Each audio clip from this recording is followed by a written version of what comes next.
there are moments in your life when you feel that you are on the edge of something, like you have the option to take it up another level. Like it's up to you. Like if you really wanted to, you can go after the thing or you can pull back. If you hear something bad's happened, even the progressive people will sometimes say, then why was she out? We live in a very imperfect world and it's a deeply patriarchal society.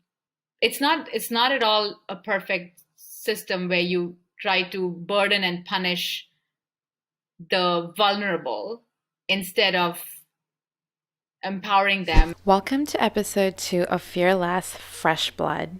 In this episode, you will meet a fearless New York City based filmmaker who is such a beautiful soul. She will teach us that if we have a dream, we should go for it and build a community of people who share similar dreams. She shares her experience writing and making films as a form of healing from different types of cultural and societal induced traumas. She also shares with us that as a community, we need to grow together and just do better when we are raising our women. As a community, we need to empower and support our women instead of enforcing restrictions on them. I hope you really enjoy this episode. And just as a disclaimer, this episode includes sensitive topics and harsh realities. Hi, everybody. Welcome to Fearless Chapter 1. On today's episode, I would like to introduce you all to Richa Rudola. She is a New York City filmmaker, and how we connected is sort of strange because I did a bunch of Googling for this podcast as research, and that is how I found Richa, and I found her webpage, her portfolio of all her films. And so I reached out to her, and she diplomatically accepted. And that being said, I do want to share a little bit of Richa's portfolio before we go ahead and get started. So Richa, her short film Taza Khun, which is translated to Fresh Blood in English, screened at Nashville Film Festival, winning 8 awards across 28 film festivals, and is now available on Amazon Prime and Shorts TV India.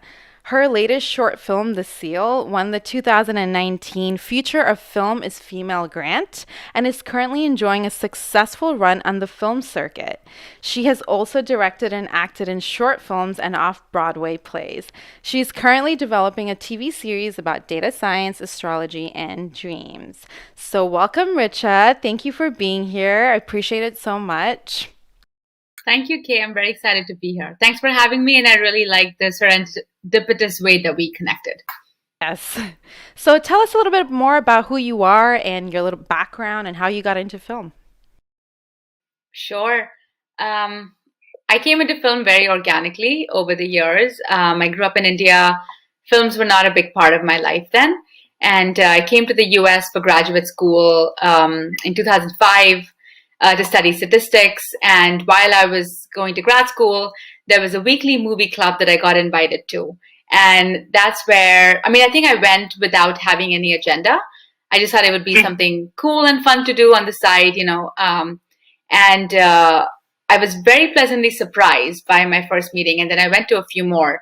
And I realized through that movie club experience that this is the first time I was actually seeing foreign language films properly and independent films. Because before then, I think not consciously, the films I had been exposed to were mostly big budget Hollywood films or the, standard Bollywood films that I would be surrounded by. And I didn't watch that many films too.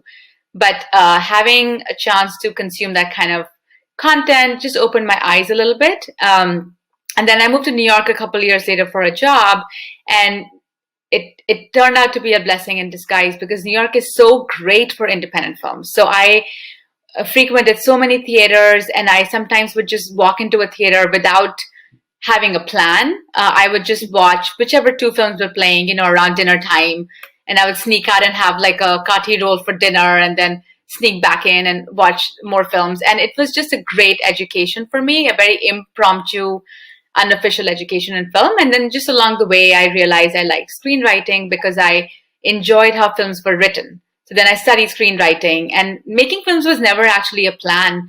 It's just that once I started writing scripts, I was part of a lab and my mentor suggested, I should make that film.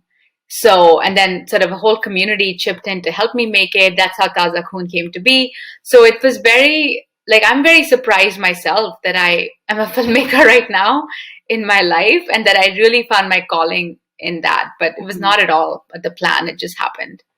I love that. I love it just happened, you know. So how long have you been doing film? I guess actively for 4 or 5 years, and by that I mean I've been part of communities. I've actively made content, and before that, before 5 years ago, I was still, I would say, I was a shadow artist or a shadow filmmaker, where I knew I wanted to pursue it, but I was often working alone. Like I was dreaming alone. I was thinking of it alone. I was at it alone. Sometimes I wouldn't even talk about what my dream was out loud with loved ones and friends and things like that. I didn't say it out loud. And then when I started to, and then it became more real, and then I became part of these like film communities where then it felt like I was not trying alone anymore. I was kind of dreaming with other people who had similar dreams. And then we were all working on our own dreams or like working on each other's dreams, together. So I guess there's no clean answer, but I would say at a minimum 5 years, at a maximum 11 years. Wow, that is a long time, and it also takes a long time to get in the whole hang of things and get your community and start talking to people about it and building each other up. And I think that's one of the most important things of building a community of like-minded people, right? And having those mentors and having the people around you to support you is super important, right? Absolutely. And I think that in my case also, I was also trying something that felt new. And before I could even come to the community phase, so to speak, I had to kind of contend with myself. Like I had to make the decision for myself that is this something that I enjoy doing? Is this something that I want to keep learning?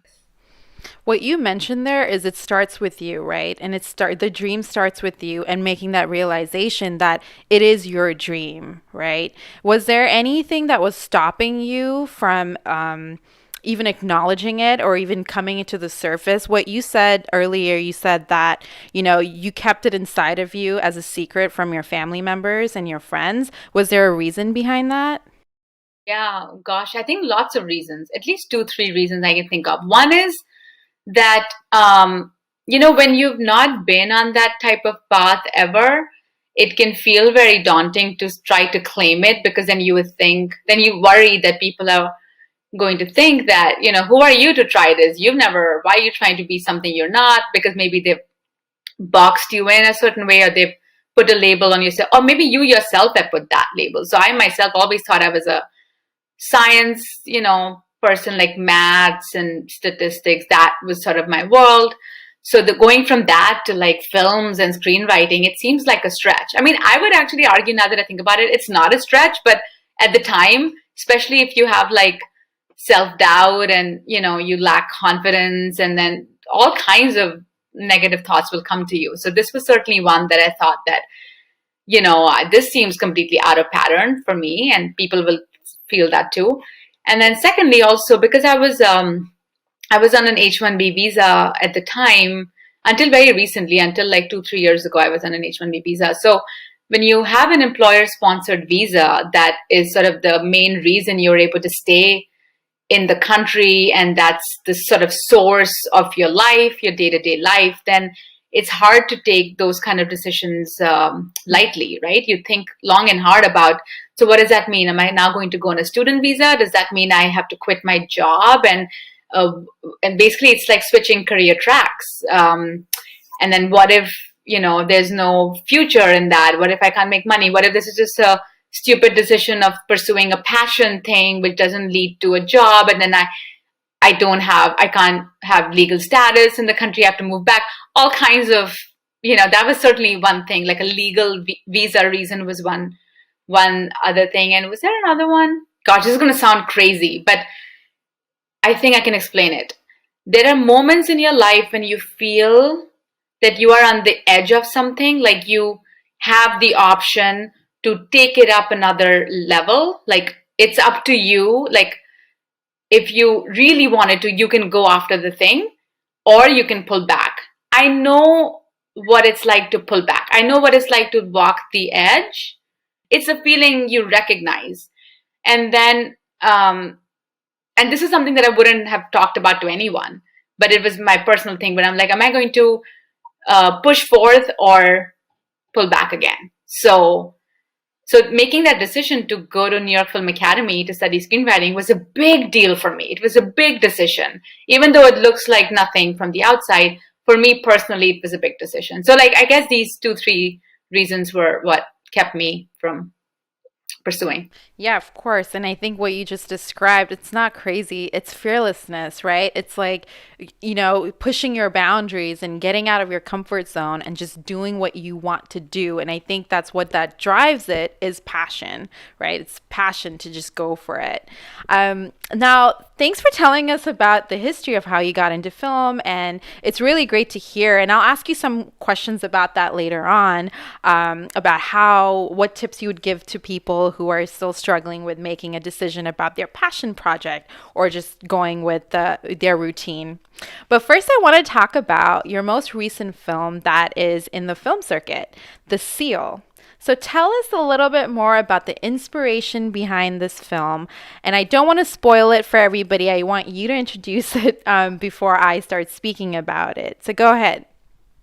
Sure. The Seal is it's a psychological thriller about a woman's journey of healing from trauma.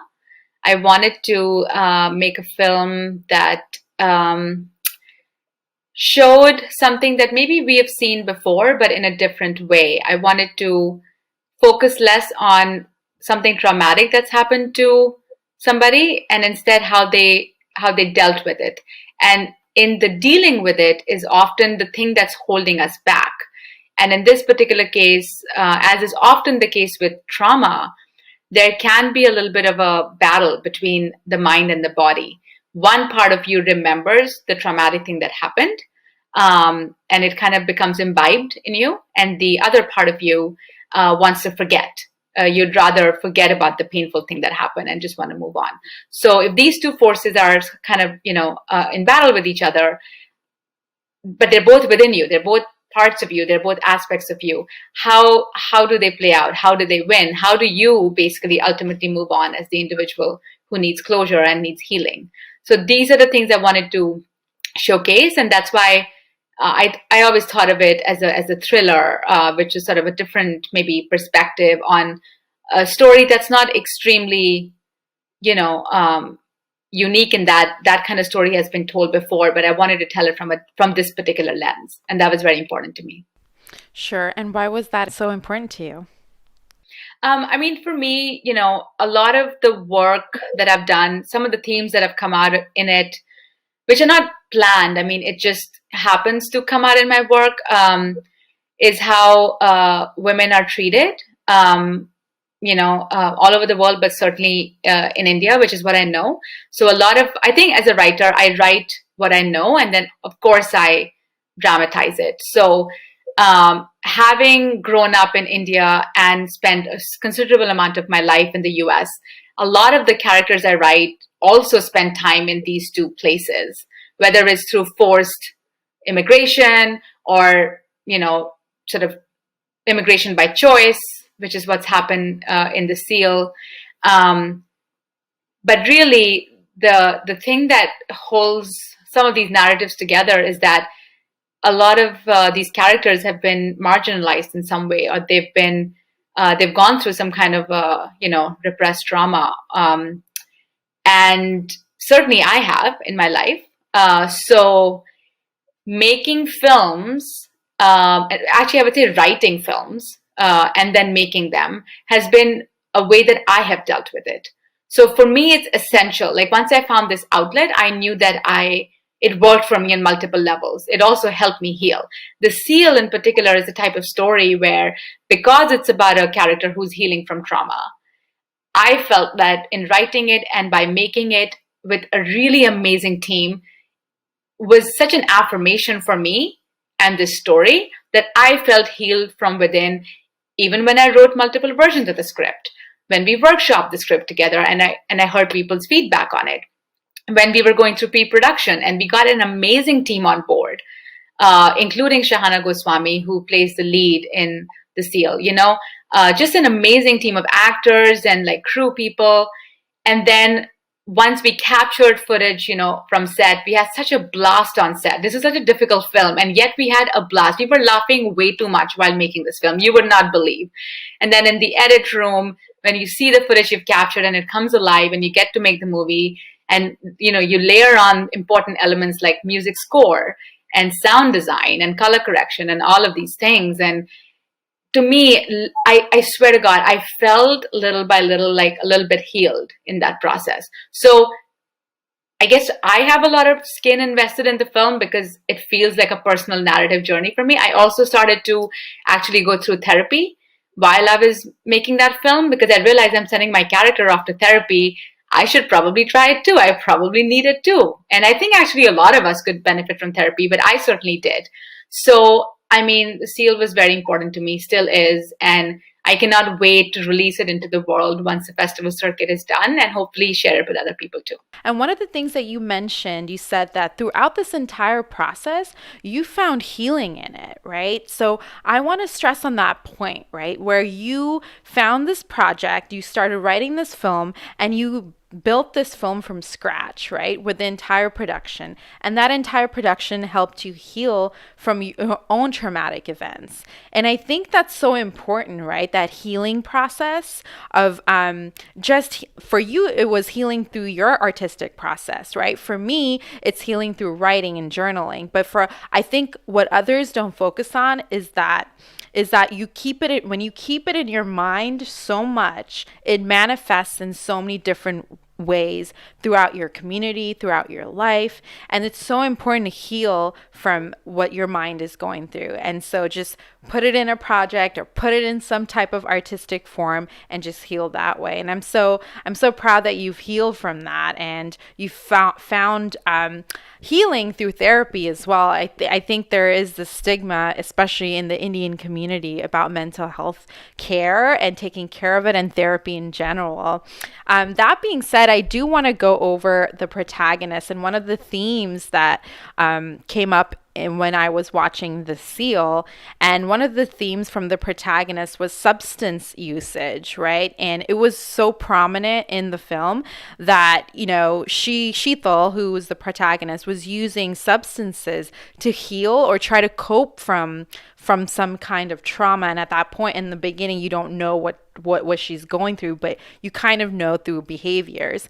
And would you say that as human beings, or as communities, do we tend to take substances and use it to cope from a lot of our traumas, with whether it's psychological or emotional and physical? And what are your thoughts on it, and how have you portrayed it in the film? And then just provide us with some opinions on thoughts on that. I'm glad you picked up on that, because that was not really an intentional thing to show drug usage. It wasn't intentional.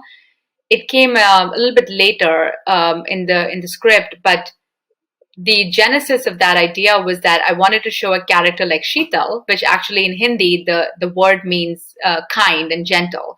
I wanted to show a character who is who has that name but is actually very unkind to herself.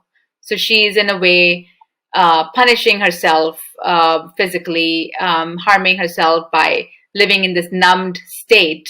So I wanted to show drug usage as a way to self-medicate the pain. And she's also some of the waxing and all of that, which is a way of internalizing some of the past trauma. I mean, I've already started to give away too much for people that ever want to watch the film, but the intention is really to show that contrast. That was always the objective. And then in order to procure the drugs, of course, and this really beautiful, like lovable character of the drug dealer came in, and she's also living in isolation, so to speak, but she's forced to interact with the dealer. So that was sort of the intention for that. But I think that substance abuse is just one of many ways that people cope. And I think awareness is the first step. Sheetal in the beginning doesn't have the awareness that she's running from her past, and the past, she really can't outrun the past. It comes knocking on her door. And what you were saying earlier about, I think everyone has a need to heal, but not everyone recognizes that. Not everyone is aware of that. Right. And I really liked that dynamic as well. And I don't want to give away too much to to the viewers, but I do want them to watch the film.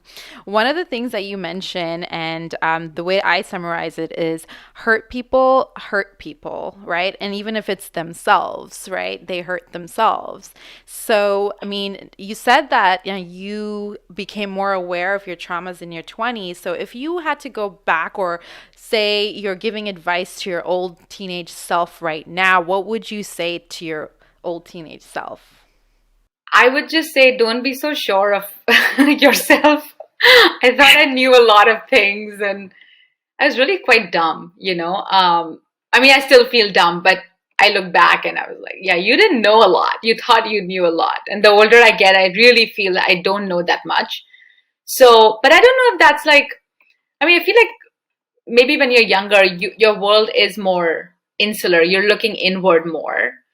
And that might be just being a young person thing. But for me, certainly, if I could go back and tell my teenage self something, especially when I was like 16, 17, 18, I would say, don't think your life is going to pan out this way. Be open to experiences, try new things. Don't think you're on like this one track, which I think at the time I myself thought that. That's why the shift to jumping towards filmmaking felt like a leap, you know? So I think that's what I would tell myself. So, this is for all the younger people out there, and you're giving this advice for all the younger people. So, thank you for that. Well, it's all about the external forces and internal forces, right? When you're growing up in a certain culture, in a certain society that influences your thoughts and your behaviors. So, I mean, I do hope I'm more hopeful for the younger generation now than when I was growing up. But everybody has their own thoughts, and everybody has their own feelings about certain things, and also a lot of people have traumas, right? And a lot of women have traumas, and so when we're younger, we're not aware of these things. We just tend to just do instead of being more introspective. And I think that's the key in terms of like being open-minded in general, right? How do we be open-minded is understanding ourselves, and therefore we can understand the world around us. So let's talk about Taza Kun. I really truly enjoyed that film because it was so different. I watched The Seal first, and then I watched Taza Kun, and it was different, but it was also quite. I had to watch it 3 times to actually understand what was going on. It was pretty great. And I'm more of an analytical person, so I do want to go into detail about certain things. And so I want to ask you, what was the inspiration behind that film? The inspiration behind writing it was an exercise I gave myself, a writing exercise where I wanted to explore what it would be like to be a brown vampire. Because I had just watched this really beautiful film by Jim Jarmusch called Only Lovers Left Alive. My best friend had played it for me, and it was so beautiful. I really loved it, and it made me think later on that every single vampire film I've ever seen, and I've only seen a handful, but like every single one of them has been about white vampires. And because, I think vampires are not that big of a deal in India. At least when I was growing up, like we cared about spirits more and ghosts, but like no one cares about vampires in India, at least then. But in the US, vampire stuff everywhere. And since I made Taza Khun, somebody told me that in the 80s there was some show about black vampires, which I didn't know about. So apparently there is that exists. But at the time that when I started to write Taza Khun, whatever exposure I had to vampires was just all white. So I was wondering, what if there was a brown vampire? And I just wanted to explore the day in the life of one. So I gave myself that writing exercise. And what emerged was this homeless type of dude, not living a glamorous lifestyle and hungry for fresh blood, and then the kind of fresh blood he finds is probably a little different from I love titles. So for me, the title usually comes not first, but very early on. So I always knew, like, even with the seal, the title is an anagram, and with fresh blood, it meant more than one thing. So, the story just goes into it. So to me, it was see what happens with this brown vampire, and then everything else with the sex trafficked girl just revealed itself. That was not planned. It just came out in the writing. Sure. And so one of the themes that I noticed in Thaza Kun was isolation, right? And so the sex trafficking, sure, I did see that, but it wasn't so prominent to me than just isolation on both sides, right? Which is what brought them together at the end. I think that, like earlier you said, your writing comes from things that you've experienced. So, was there a time in your life where you've experienced isolation, or, just tell us a little bit more about that? Oh my gosh, absolutely. This film on the surface looks like it's about a vampire and somebody who gets sex trafficked.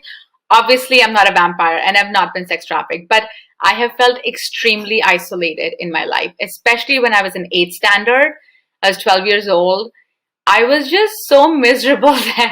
I just remember, like, I think if I had access to, a therapist and stuff back then, I'm sure they would have said I was borderline depressed. I just had a very difficult year. I was bullied, and um, I guess I'm just a dramatic person. So maybe things were not as bad, but I just felt like they were horrendous and just remember being miserable. Don't ask me to explain why. I just remember I was so miserable that year and I felt very, very isolated. Didn't feel like I had any close friends. And there were a couple incidents that had happened in school as well that made me feel that, oh, I think that's right. I don't have any good friends. And, what friends I did have outside of school, sometimes I felt bullied by them. So it was just not a good. And, of course, when you're 12, your body's changing and everything is just terrible. So, yeah, I can think back to that time in my life. Sure. And so now we have the first brown vampire, right, on television. So all of your isolation produced this first brown vampire. That's amazing. Yay! That's a great way to put it. I love it. Thanks, Kay. Yeah, of course, anytime. So I think that people will definitely find some kind of connection after watching Taza Kun. And that name, though, that is a really great name for a film, Fresh Blood. And it could be interpreted into just in so many different ways. Okay, so when people do watch The Seal and then they do watch Taza Kun, I know we did talk about some themes today, but what would you want them to walk away with? I think I would just want them to feel the stories. Hopefully, they've stepped or feel like they've stepped into someone else's shoes that they did not have much exposure to or had come across. Similar to how I felt when I watched very different films from what I'd seen growing up. I did not see a lot of diversity growing up because, I mean, the Indian films I was watching in the 80s and 90s, and India is such a diverse country. But if you just watch like Bollywood stuff coming out of Mumbai, there isn't a ton of diversity in those. And I didn't get to watch as many films from the South, and the South alone has so much diversity there too, and such great films. But what I'm saying is that I got exposed to lots of diversity in different characters. For example, watching Pedro Almodovar's films, I was shocked to see these kind of characters who I had never come across in real life. And even if I hadn't come across, I saw a depiction of it that seemed so humane, and I felt like I understand a little bit about what that person's experience is probably like. Um, so even if people have not come across the kind of stories I've made films on, or they know about it, but it's a different perspective, I hope that they can just feel the emotions and just appreciate that even though this is dramatized, it is often a reality for millions of people. I would prefer if people watch the films in the reverse order, Fresh Blood, and then The Seal, just because hopefully they're also seeing my evolution as a filmmaker. Because I definitely have grown so much like I've also directed films that I haven't written, and even in making those, I've definitely felt my own growth as a filmmaker. So, personally for me, I would recommend that order. But listen, as long as you're interested in watching my films, I'm so grateful. So that's something that, yeah, I would really appreciate. But Daza Kun is available right now, so they can watch it right now on Amazon Prime. And yeah, for people in India that have Tata Sky, Shorts TV India has a subscription with them, so they can watch it that way too. Great. That's great. I watched it on Amazon Prime and I told all my friends to watch it too. Thank you. So let's talk about your healing, right? So you mentioned that, you've gone through a lot of traumatic incidents yourself, and that you also mentioned that film and producing the film and writing the film and the whole production was part of your healing. So are there any other ways in which you find healing in, apart from filmmaking and film writing? Yeah, and I wanted to offer sort of two ways of talking about this. For when it comes to healing, uh, yeah, writing has helped me actually more than making films. And part of it is because when you write about something, usually, it's coming from a place of truth, even though you are fictionalizing and adding certain dramatic elements to the story. For example, as you said with Taza Kun, sex trafficking vampire on the surface, but underneath isolation. I don't know about the surface level stuff. I know about the underlying stuff, right? So that is a great way to tap into those wounds, so to speak. And then every time you kind of go to it from a lovable angle, as opposed to the hurtful angle that you felt when the wounds happened, I think it just leads to a slightly healing experience. And again, I don't think I'm completely healed. I don't know if we ever fully heal, but it certainly is like a little bit of a balm at a time type of thing. But I think that another way of healing is just like I said, just like self-awareness. And like for me, therapy is something I started doing a couple years ago. And then it stopped for a while, then I resumed it, especially this year, where I feel like, as you said, with so many changes, many of which are out of our control, I think mental health has, there's more need now than ever before to take care of ourselves that way. So I've done that too. And just surrounding myself with positive people and not negative people that bring you down. Like that was also a choice that I made several years ago, to only keep that kind of company. That is another way of healing, I think, because if you're always with people that pull you down, that feed off of negativity, you don't even realize it, but you're letting traumatic things happen to you over and over again. So that's sort of on the topic of healing. But I think that for me, filmmaking is not just about healing. Writing and making films is also about exploring myself. And there's other aspects of myself that I'm curious about, other aspects of other, people and things I've observed that I'm curious about. So I use writing primarily as a way to explore that. And I find that terribly exciting and fun. It never stops being fun for me, that part. And that's when, even when I'm writing about things that I know nothing about, in fact, that's when it becomes more fun, because then you try to find that truth, the truthful place, and yet if you're writing about something on the surface that you know nothing about, then how do you connect the dots? How do you do research? Like I'm working on a TV show where I'm writing about data science and neuroscience. I know very little about these things. I mean, I know a little bit about data science, but I know nothing about neuroscience. And it's so fun to explore and research and then still find the emotional heart of a story. So that sort of is why I continue to, I think, make films. It's both the healing part, but then also the curiosity part. You touched on all of the different ways of your mental health being impacted, right, by all of these experiences. Do you think that there are other aspects of your health that have been impacted by these experiences? Physical health, a little bit, just a loose way of saying it. Partly because when I was growing up, especially as a teenager, there also came a time where my parents wouldn't feel safe letting me out. Like that's also something that a lot of Indian parents do, where they put a lot of controls on their daughters and not enough on their sons. So there became this thing where, for example, when my parents would go out, let's say they're going for a dinner or something, they would actually lock the house from outside. And my brother and I would have everything we need inside the house, like food, TV, Maggie, Coke. We would like have fun having junk food when my parents were not here.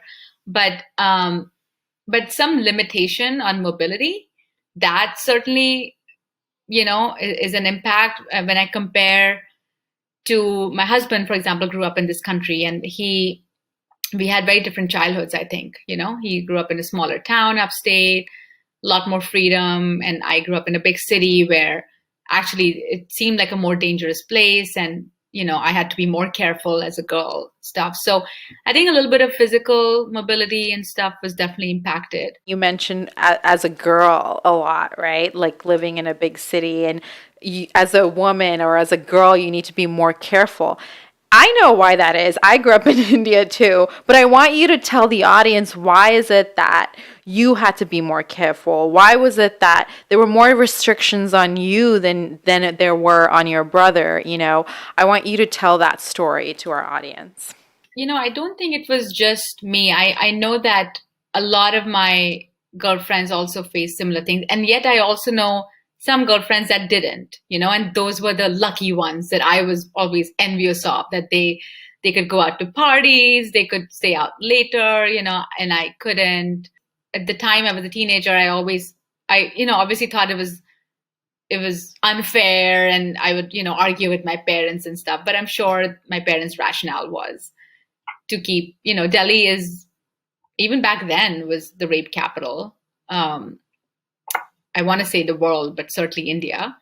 And, when it becomes dark, and, we're not living in a gated community where you don't know who's coming in and out. So, if I was a parent, I understand that, wanting to keep your child safe. And it's not at all a perfect system where you try to burden and punish the vulnerable instead of empowering them and trying to control the strong, the perpetrator, so to speak. That's just not what happens in India, or at least didn't when I was growing up. And I would love to see that dialogue change.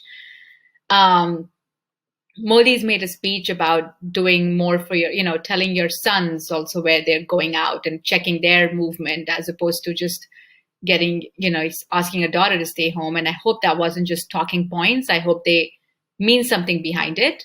I haven't seen evidence of that, but that kind of like language, it just comes naturally to the mindset where, if you hear something bad's happened, even the progressive people will sometimes say, then why was she out? As if that's and I don't necessarily fault that. I mean, of course, if you really do an analysis on it, it's very hurtful. But I understand that knee-jerk reaction. It's because we live in a very imperfect world, and it's a deeply patriarchal society. In my own extended and immediate family, we've had situations where husbands have beaten their wives. In my own family, right? So this is why people don't talk about it. No one wants to talk about this stuff. People feel embarrassed and ashamed. If my family members actually listen to this, they're probably not going to be happy I'm saying this. I understand that. These are not comfortable truths to discuss, and yet they deeply affect us. And it's coming out in my work now because I'm finding a way to process. I can be quiet about it like others, but I don't want to be. I'm not beating about it, like shouting about it from rooftop. This is my way of dealing with it. I'm also trying to shed light on it, but I'm also trying to heal my own pain. It's not fun to hear about your female family members who have been hurt. And the worst thing is it's tolerated. It's considered like a private, closed family matter. You're not supposed to interfere and talk about it. It's infuriating to me. And I'm never going to apologize for it. My dear sweet Dadima went through it, and I loved her, and I just hate that she went through it. And I wonder what her life would have been like if she'd lived in this time, So I'm just saying, like, it's not okay to tolerate it. But if you do tolerate it, it will come out in other ways. These are traumatic things for people to even witness or even hear about, even if you never witness it. I never witnessed it. I've heard about it, about a loved one or about friends, or it's just hurtful. And we have a lot of growing to do as a society. And I'm not just talking about like Desi people and South Asian culture. I mean, the same crap happens here in this country too. It happens all over the world because we live in a patriarchal world. You know, it's not a country specific thing. So this kind of stuff makes me extremely angry, and I feel powerless to do anything about it. So in my own small way, I'm trying to, but I think as a people, as a society, we have so much work to do, and we are, I think, sometimes focusing on the wrong thing by, again, like I said, you know, trying to contain the mobility of the women. Just it's just it comes from a place of concern. I understand that rationally, but it's not actually going to help. You said a lot of things, right? So, and they're great things because I think that you are infuriated by all of these things that are normalized in the Indian culture, right? And then we can talk about our society in general. But I mean, talking about the breaking cycles, first of all, breaking cycles of parents saying, okay, putting all of these restrictions on our women in India. First of all, it's telling the men out there and telling the patriarchy that it's okay to be who you are. It's okay to rape our women. It's okay to molest them in buses. It's okay to jerk off right behind them. That's okay because guess what? We'll put restrictions on our women, right? So how do we, the first question is, how do we as a community break that cycle of parents living in India? And I totally get it, right? I'm not a mother or any right now, but I totally understand where parents are coming from, right? But as a community, we need to break those cycles because it does affect mental health of women. It also scares them, right? Right? Like for me, for example, when you're telling me I have to come home by a certain time because there's crazies out there, I'm scared of crazies all day long, right? Like I'm just like, okay, well, where are these crazy people? And I'm just paranoid all day long. So it really affects people's mental health regardless of the time of day, right? So you're starting instilling trauma at a very young age, for women. One thing I wanted to point out is that you said that there's a scale, right, of like sexual assault and teasing, right? And you're in the middle. And it's still hard for you, and it was still hard for you to even talk about it. So I want to know your advice of like, if you're on the furthest end of this scale, right? How should me and you create this community for women and men and families to talk about it if they're on the further end of the scale? And I know that it's going to be hard, but like, how do we work together to create this community? Because it's clearly very important for future generations and people who are going through this right now and who are probably listening to this and saying that this is happening to me and it's hurting both my mind, my body, and definitely my spirit. Like, how do we create this community for them to be comfortable enough to talk about it and to share what they're going through and to share their awareness to others?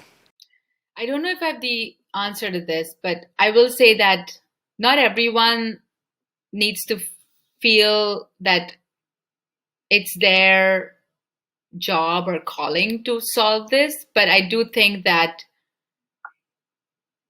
first, the individuals that have gone through this have to feel comfortable in acknowledging it. And it could be that they feel doing that with someone who's one degree of freedom away from them versus just a different organization or community out there. Sometimes it's completely the opposite, where it's easier to talk to someone you don't know about it than not. But knowing which resources are available is a starting place, I think. And again, I've never been on that end, so I'm just speculating. It's possible what I'm saying is not actually at all helpful. Uh, but I think of it more as long as I'm creating a space where it's okay to talk about things, no matter which where you are on the scale. It's not like scale dependent, right? And we've started that dialogue through the seal. In fact, they're really amazing women that have helped me make this film. A bulk of the team is actually women, which is something I'm very proud of. Really, like, fantastic women, for the most part, and then some amazing men as well that are part of the team. But we've had different discussions on this, and my hope is that once the film is done with the festival circuit in the near future, in the next few months, I can have a more informed rollout where it's not just that it's available to watch, but you can watch it and you can also have a dialogue about some of the themes. And not just a dialogue like an intellectual dialogue, but you can talk even about your personal experiences. That was my hope for it. I don't know if in the COVID world, hopefully it's still possible in a virtual setting, but that is one small way of doing it. But I know that there's much more like deeper and better established organizations that are already doing this work, where I think it's, as long as there's enough outlets and people know how to reach them, it's really up to them to reach, and maybe to others to nudge people towards it or encourage people. But I don't know what else we can do beyond that. Yeah, those are some things that come to mind. Thank you so much, Richa, for spending this time with me and talking to me about really, really deep subjects that are important to the Indian community and a lot of different communities out there. And I really do appreciate you, responding to my email to say, hey, can you come to on this podcast? And you are such a beautiful soul, and you continue to be fearless and following your dreams and your passion. I wish you all the best. I will certainly market the seal and also Taza Kun a lot more before the seal comes out. So thank you so much, Richa. Thank you for watching or listening to episode 2 of Fearless Fresh Blood. My conversation with Richa today went really deep, and it added so much value to my thoughts and in my life. Her words made me think deeper into my own experiences and into my own being. And I realized that I am never alone. There's always going to be somebody who has gone through similar experiences as me. I hope you feel the same way after watching or listening to this week's episode of Fearless. Today, Richa's fearlessness has taught me so much. Here are just a few bullet points to keep in mind. Dream. Just dream. Find your people who you can share similar dreams with. Trust me, they're all out there, especially in our internet days of Google and Twitter and Instagram and all of the gajillion social media outlets out there. The dream starts with you. Don't box yourself up into some kind of label. We can never fit into a box, so why even try? Try something new, a passion project. Go out of your comfort zone. Start a podcast. It might be scary at first, but when you find a community who shares the similar passions and dreams as you and builds you up, it's not scary anymore. If anything, it's really thrilling. All you have to do is try and keep on trying. Healing from past traumas is so important, and I know it isn't easy. Richa taught us the benefits of writing as a form of healing for her. So let's go all find our forms of healing and just do it. Be kind to yourself. Take care of yourself. You owe it to yourself. Self-medicating and other types of coping mechanisms can only take us so far with our healing. We should all be aware of our realities and where our minds, our bodies, and our spirits go during different parts of our day. We should super understand what is happening in our being. Be more introspective and open-minded. And one thing that really tugged on my heart of what Richa taught us today is that as a society, we need to stop putting restrictions on our women and change the behaviors of our men toward our women. We need to start having these discussions and growing together as a community instead of repressing our emotions and repressing our thoughts and intellect. We cannot scare our women back into their traumatized bodies and minds, which really affect their spirit and their ability to live soulfully, or even love soulfully. And lastly, on a lighter note, watch the first brown vampire in Richa's film Taza Kun Fresh Blood, and check out The Seal when it comes out. Trust me, you will not be disappointed. These short films are so rich in human behavior and tell a beautiful and soulful story. As a reminder, every week I have worked super hard on creating writing prompts and resources to help you write your story and understand it. They're all available on my webpage, www.kfrancescacoelho.com. Please know you are never alone. You will always have a community of people who share similar experiences as you. And if anything, you always have me. I invite you to join my community, a community of healing and resilience that I created for my own healing. Please join me. Together we can do big things, including changing the world. Thank you for listening, and even thank you for watching.